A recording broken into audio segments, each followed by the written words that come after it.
Good evening, tasters. Nivelly here again.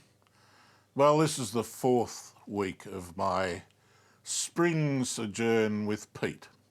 And you remember we started at the north of Scotland with Wolfburn, the heart of Speyside with the Benriach, down to Campbelltown with the Longrow, and so to the island of Islay, or as the Scots like to pronounce it, Islay. One of my subscribers earlier on referred to the Holy Trinity, which is Laphroaig, Lagavulin and Ardbeg.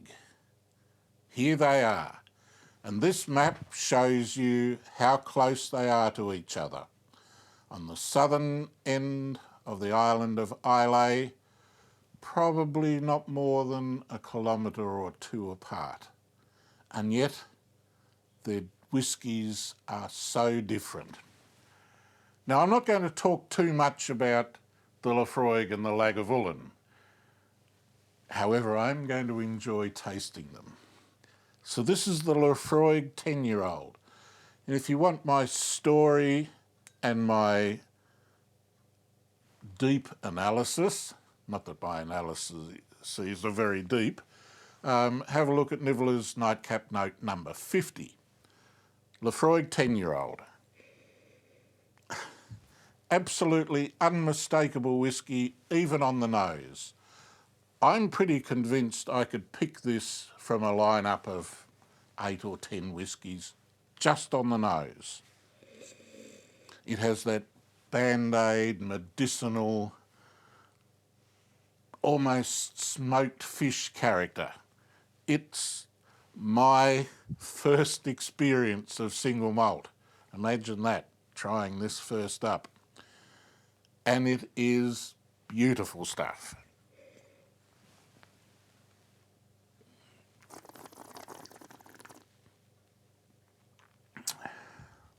No mistaking it. And those of you who watched my top 12 would remember that I rated that as number 2. And my number 1 was the middle of the Holy Trinity, the Lagavulin 16-year-old. And if you'd like to check out my notes on that, Nightcap Note number 16 for the Lagavulin. And again, it's pretty recognisable. It doesn't have the medicinal character that the Laphroaig has. It's certainly a bit darker too, and that's probably because it's had another 6 years in barrel.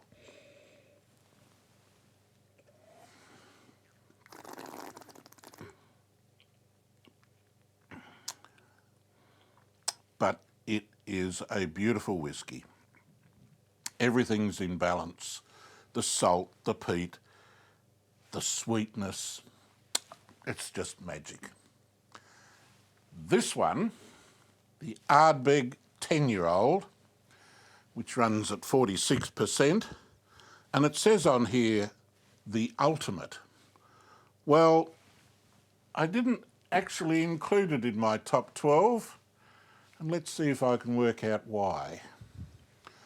Well, one of the things about Ardbeg compared to the other two is that it's very pale. It's a paler spirit. It's 10 years old. The Laphroaig's 10, the Lagavulin's 16, but this is quite pale. But on the nose, there's lashings of peat. Some subtle tarry notes, tobacco, particularly pipe tobacco. But it also has the sea spray and the vanilla. It's a very encouraging nose.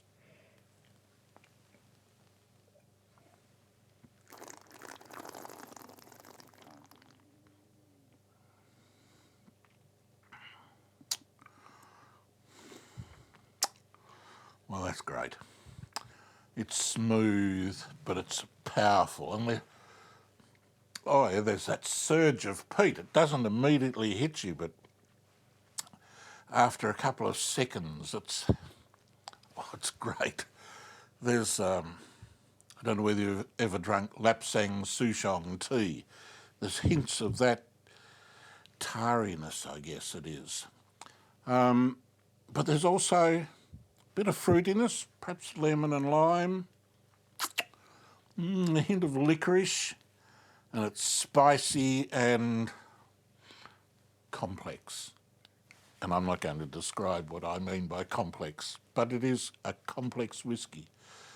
The finish is long and glorious and warming and balanced. I've often said a peated whiskey needs something else to go along with the peat. Just something that's all peat is not very, for my palate, is not very tasty. But this has certainly got peat, but it's got lots of other stuff, lovely flavours with it. Just close your eyes and enjoy it. This is a phenomenal whiskey, packing powerful peat deliciousness. It costs between $90 and $100 Australian. How this didn't make it into my top 12, I don't know. But that's the value of research. You keep researching and things come up in a different light. The Holy Trinity. There they are, Laphroaig, Lagavulin and Ardbeg. I have been fortunate to visit all three of them on the one day, admittedly, and the whiskies are fabulous. I know with the pandemic going on, visiting distilleries is going to be hard, but if you get the chance to visit the island of Islay and visit the Holy Trinity, please do so.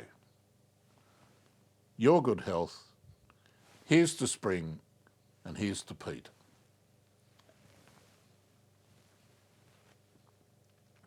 Wherever peat is.